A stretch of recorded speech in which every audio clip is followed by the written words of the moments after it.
Moving on to another big story of the day, the U.S. city of Charlottesville is on edge again as the city marks a year since a white supremacist rally turned violent, eventually killing 3 people. People took to the street in the city calling for an end to racism. Far-right groups have not announced any events in Charlottesville, but the situation in the town famous for housing the University of Virginia campus remained tense.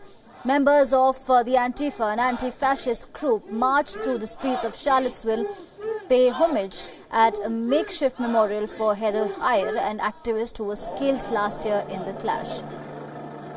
Mother of the deceased individual has said that hate crimes were still alive in the United States.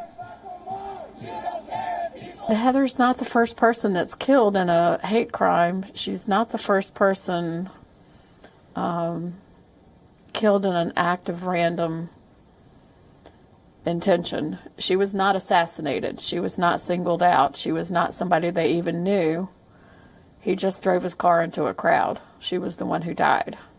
He intended to kill more, in my opinion, but only one was actually killed.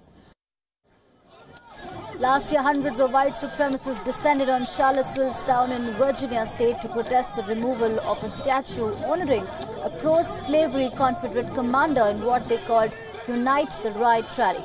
Counter-protests were organized against the rally. The eventual clashes between the two groups turned deadly when a suspected white nationalist crashed his car into a crowd of counter-protesters.